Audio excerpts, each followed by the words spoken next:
The Last of Us is just a week away, and to help myself and the rest of us with the anticipation of the game, I decided to make a top 10 things of what makes The Last of Us so cool. Now please kick back and enjoy.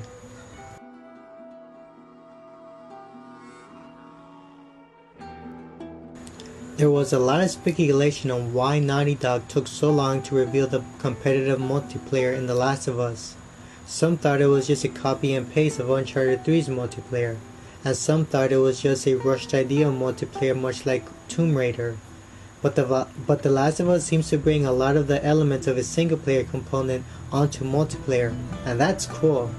As far as we know, there are two kinds of modes in The Last of Us competitive multiplayer, and co-op has yet to be revealed. There's also a season pass available for future multiplayer content, single player DLC, and an animated behind the scenes video of The Last of Us for just $20.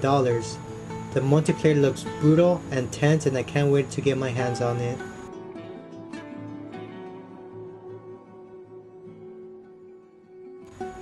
There are three kinds of pre-orders available at GameStop. The first is the standard edition, which is just the regular $60, which includes the Sights and Sounds pack, which comes with the video game soundtrack, a dynamic theme, and 2 avatars of The Last of Us. It also comes with the Survival pack, which comes with multiplayer bonuses like boosters and stuff like that, and skins of Joel and Ellie, but they can only be used if you finish the single player. And for an extra $20, there's also the Survival edition. And for an extra $80, that's right, $160, you can get the post-pandemic edition. As far as I know, the digital pre-order for The Last of Us will take up 26 gigs of memory. That's a fucking lot of memory.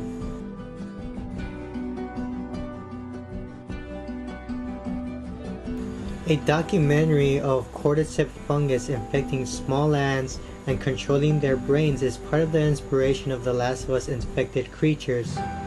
The creators were also inspired by a short book called The Road, which has a resemblance of the characterization of Ellie and Joel. And there was also inspiration for No Country for Old Men. All elements that bring scientific fact in a fictional world, great characterization, and very tense moments.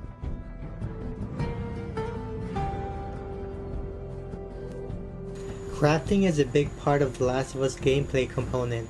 Crafting items out of broken scissors, alcohol, sugar, and much more to create items to help Joel craft health packs, weapons, and upgrade guns. A lot of the crafting is also live, in-game. It's not like Resident Evil 4 where you have to pause the game to combine items. It's a very cool concept, and it'll be interesting how it will translate onto multiplayer.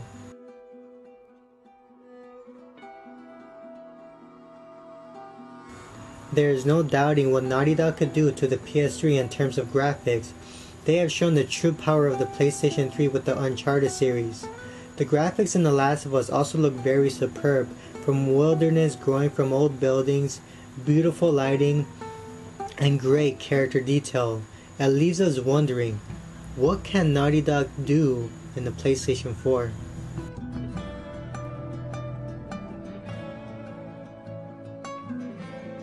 The Last of Us is a game with a lot of dark themes, lots of death, dark atmosphere, emotional characters, and tense gameplay. All we can do is wait and see how all those experiences will translate to us, the players.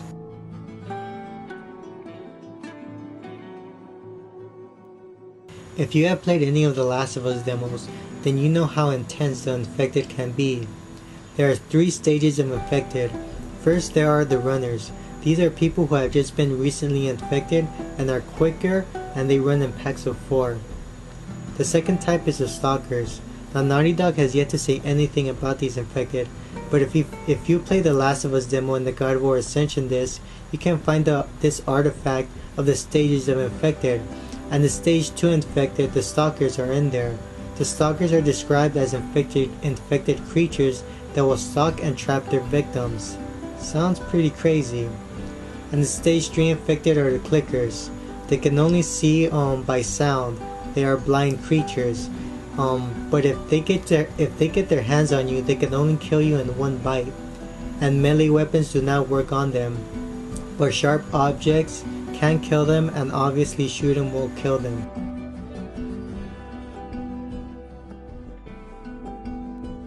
The reviews are out for The Last of Us, and many are praising Ellie as the star of the game, and how Joel and Ellie connect really well to make for some great character drama. Joel, played by Troy Baker, and Ellie, played by Ashley Johnson, bring an excellent performance as their chemistry works very well in these characters. These are very deep and complex characters. It will be interesting to see how effective these characters can be, as well as the supporting cast of characters.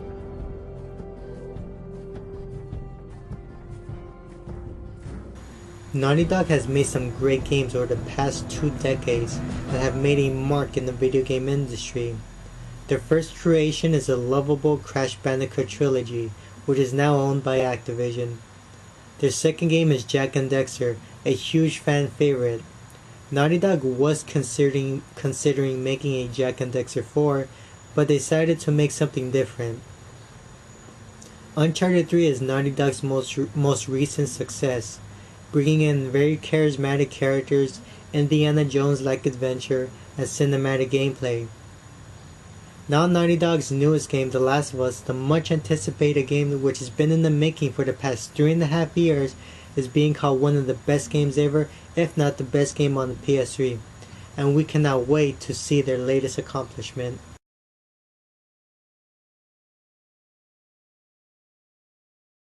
The story for The Last of Us seems to have a lot of depth, from deep characters, dark themes, and a lot of little things to explore.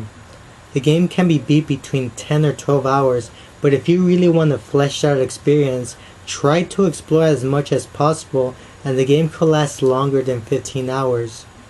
Joel needs to escort Ellie to the Fireflies, a rebellious group of people. Along the way, they will have to go through tense and scary situations. Somewhat like BioShock Infinite, this is not a simple escort game. It's a game with emotion, character development, and a deep story in a post-apocalyptic world 20 years from the future that's just begging to be explored.